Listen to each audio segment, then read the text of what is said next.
हर दूसरा इंसान सर्वाइकल के बारे में बात कर रहा है। ऐसा क्यों हो गया कि हर दूसरे इंसान को सर्वाइकल बन गया? ऐसा क्या कारण हो गया है? अब आपको मैं बताऊंगा इस वीडियो में।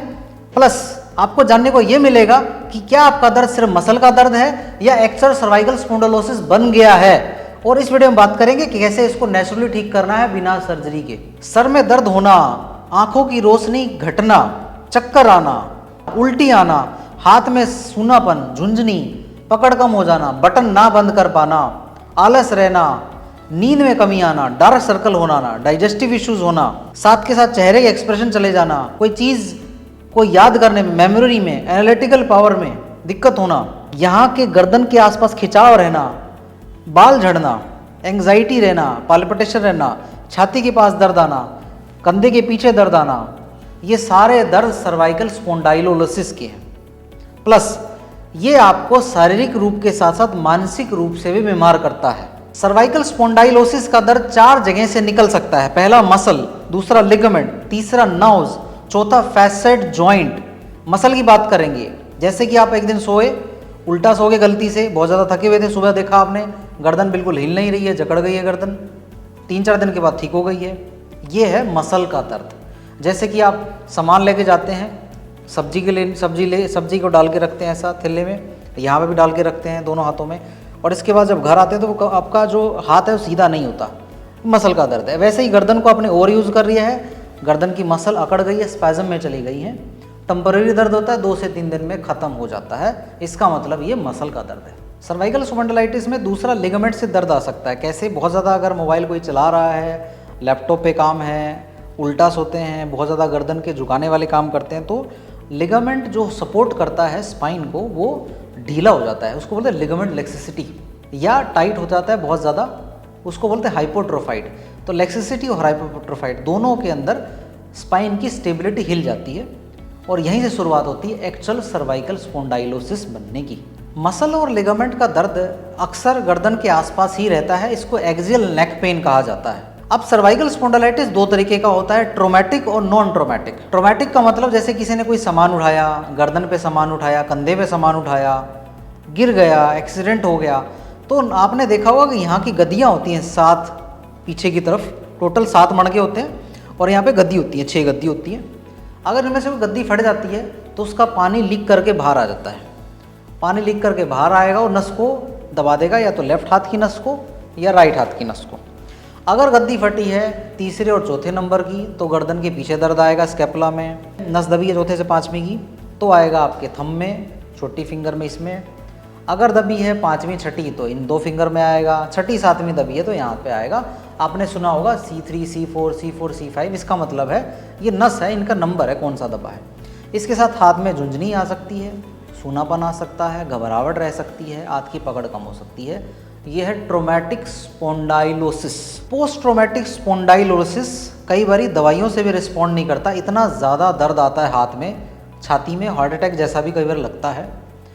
लेकिन 97% लोग 10 दिन में, पहले 10 दिन में रिस्पॉन्ड करने लग जाते हैं और महीने भर में पूरा हाथ का दर्द, पूरी गर्दन का दर्द बिल्कुल ठीक हो जाता है बिना सर्जरी के। नॉन ट्रोमैटिक स्पॉन्डाइलोसिस मतलब ये बनता है हमारी गलत आदतों से, हमारे पोस्चर का ख्याल ना करने से। जैसे कि बहुत स्टूडेंट को बहुत ज़्यादा पढ़ना पड़ता है, गर्दन को नीचे करे, बहुत ज़्यादा मोबाइल चलाने वालों में, IT वालों में, हाउसवाइफ जो जिनका काम गर्दन को झुकाने का नीचे बहुत ज़्यादा रहता है, जो खास काम करते हैं, जैसे टेलर हो गया, कोई मैकेनिक हो गया, जिनको बहुत ज़्यादा गर्दन नीचे झुकानी पड़ती है, पेंटर हो गया जिसको पेंट करना पड़ता है। मतलब अगर गर्दन को आपने बहुत ज़्यादा गलत डायरेक्शन पे, गलत एंगल पे बार बार यूज़ किया है तो आसपास के जो मणके हैं, आसपास की गद्दियाँ वो घिसने लग जाती हैं।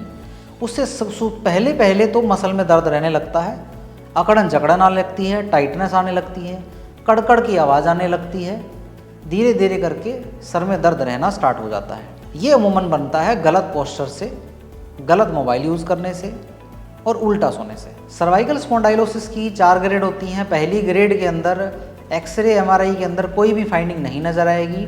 दर्द कभी कभी आएगा, 2 या 3 महीनों में एक बार आएगा और 1-2 दिन के रेस्ट के बाद चला जाएगा और कोई भी इसमें डैमेज नहीं होता है टिपिकल। तो ग्रेड 2 में हल्का हल्का हड्डी बढ़ने लगती है सामने की तरफ से, इसको एंटीरियर ओस्टिफाइड बोलते हैं। साथ के साथ गर्दन जो है कर्वेचर सीधा होने लगता है, डिफॉर्म होने लगता है, स्ट्रेटनिंग आने लगती है गर्दन के अंदर, जिसकी वजह से लिगामेंट इंस्टेबिलिटी आती है। जैसे ही लिगामेंट इंस्टेबिलिटी आएगी, गर्दन सीधी होगी, फैसेट के ऊपर लोड बढ़ जाएगा, फैसेट जॉइंट घिसने लग जाएगा, घिसने के साथ साथ फैसेट जॉइंट आर्थ्रोपैथी होने लग जाएगी, कड़कड़ की आवाज़ आती है। जो दर्द है हर महीने लौटने लगता है। टिपिकली 4-5 दिन एक्सरसाइज करके, थेरेपी करके ठीक हो जाता है, बट हर बार ये आने लगता है और यहाँ पे एक्चुअल सर्वाइकल की शुरुआत हो जाती है। ग्रेड 3 में फैसेट जॉइंट आर्थ्रोपैथी बहुत ज़्यादा बढ़ जाती है, मणकों के बीच में घिसाव बहुत ज़्यादा बढ़ जाता है, मणकों के बीच में सूजन आने लगती है, टाइटनेस रहने लगती है, साथ के साथ गद्दी यानी डिस्क भी रब होना स्टार्ट हो जाती है, डिस्क 50% तक डैमेज होने स्टार्ट हो जाती है और आपस के जॉइंट जो है उसके अंदर एंड प्लेट चेंजेस भी आ जाएंगे।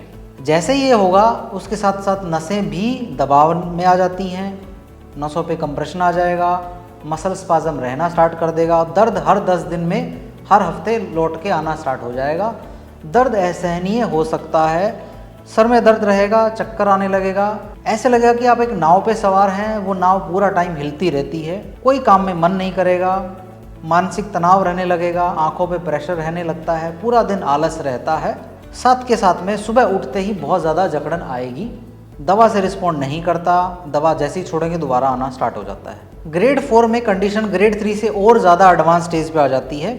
इसमें दर्द 24/7 रहने लगता है, कोई भी दवा, कोई भी मल्लम, कोई भी बाम, कोई भी तेल, कोई भी असर नहीं करता। ऐसा इसलिए क्योंकि इसमें सारे स्ट्रक्चर जितने भी हैं नेक के, लिगामेंट्स से लेकर हड्डियां तक सब डिजनरेट करने लगती हैं, साथ के साथ हड्डी पीछे से भी बढ़ने लगती है, जिसको पोस्टीरियर ओस्टियोफाइट बोलते हैं। कई बार ये पोस्टीरियर ओस्टियोफाइट स्पाइनल कॉर्ड को दबाने लगता है और एग्जिटिंग नर्व को भी दबाने लगता है, जिससे दोनों हाथों में हैवीनेस रहने लगती है पूरा टाइम। माथे पे ऐसा लगेगा कि कुछ जकड़न है, ऐसा लगेगा सर पे कोई पत्थर रखा हुआ है जो उतरता ही नहीं है। एडवांस कंडीशंस में किसी भी चीज़ से रिस्पॉन्ड नहीं करता है पेशेंट। चारों ग्रेड जानने के बाद में मन में ख्याल आया होगा, क्या ये चारों ग्रेड ठीक हो सकती हैं? यस, ग्रेड 3 तक यानी पहली, दूसरी और तीसरी ग्रेड तक पूरी तरीके से ठीक कर सकते हैं आपको। ग्रेड 4 अक्सर पाई जाती है एज रिलेटेड चेंजेस में, यानी आफ्टर 65 प्लस में पाया जाता है। उन लोगों को हम मैनेज कर सकते हैं, उनकी ज़िंदगी बेहतर कर सकते हैं। अभी तक हमने बात करी है 98% की लोगों की जिनका दर्द ठीक हो सकता है। 2% ऐसे लोग हैं जिनकी क्लिनिकल प्रेजेंटेशन बहुत अलग रहती है। ये आते हैं सर्वाइकल माइलोपैथी की कैटेगरी में, मतलब ऐसी प्रॉब्लम जिसके अंदर दर्द होता ही नहीं है या ना के बराबर होता है, लेकिन सबसे ज़्यादा लाइफ एल्टरिंग कंडीशन होती है। इसके अंदर मेन स्पाइनल कॉर्ड दब जाती है। दर्द इसमें इसलिए नहीं होता क्योंकि स्पाइनल कॉर्ड के अंदर पेन रिसेप्टर होते ही नहीं है, तो दिमाग को दर्द का पता ही नहीं लगेगा, तो इंसान इसको बिल्कुल लाइटली लेता है। लेकिन सबसे ज़्यादा क्लिनिकली अगर एड्रेस करना चाहिए तो इस प्रॉब्लम को एड्रेस करना चाहिए, सिर्फ 1 या 2% के अंदर होती है ये। इसके अंदर होता क्या है, दोनों हाथों या दोनों पाँवों के अंदर कंट्रोल धीरे धीरे करके ख़त्म होने लगता है, चम्मच पकड़ने में दिक्कत आती है, बटन बनाने में दिक्कत आती है, कंघा पकड़ने में, बाल बनाने में दिक्कत आती है, साइन बदल जाते हैं, लेटरिन, बाथरूम, पेशाब करने में दिक्कत आती है, कंट्रोल चला जाता है या होता नहीं है। इस कंडीशन को जितना जल्दी हो सके एड्रेस करना बहुत ज़रूरी है। मोस्टली सर्वाइकल माइलोपैथी के अंदर आपको सर्जिकल इंटरवेंशन की ज़रूरत पड़ती है। वक्त रहते अगर इसको ट्रीटमेंट दिया जाए, सर्वाइकल माइलोपैथी फिजियोथेरेपी से भी बेहतर हो सकती है। मतलब आपको दर्द है तब तक आप 98% की कैटेगरी में आते हैं। जहां दर्द ख़त्म है सावधान हो जाइए, सर्वाइकल माइलोपैथी हो सकती है, जिसको एड्रेस करना बहुत ज़रूरी है। इसका मतलब जब तक दर्द है तब तक आप सेफ हैं। इसके इलाज पे बात करते हैं। सर्वाइकल स्पॉन्डिलोसिस का इलाज इसके परहेज में ही छुपा होता है। इसका सबसे बड़ा इलाज है कि आप गर्दन अपनी ऊपर रखिए 100 डिग्री पे और हाथ अपने बिल्कुल खाली रखिए अगले 3 हफ्ता लगातार। हाथों से कोई काम ना लें और गर्दन बिल्कुल भी ना झुकाएं। अगर आप गृहिणी हैं तो झाड़ू पोछा बर्तन खाना बनाना बिल्कुल बंद कर दें। स्टूडेंट हैं तो 2 से 3 हफ्ता नीचे किताब देख के पढ़ना बंद कर दीजिए। अगर IT का काम है, मोबाइल कंप्यूटर का काम है तो गर्दन को ऊपर 100 डिग्री पे रखिएगा। स्कूटर चलाना, बाइक चलाना, गाड़ी चलाना 3 हफ्ते के लिए बिल्कुल मना है।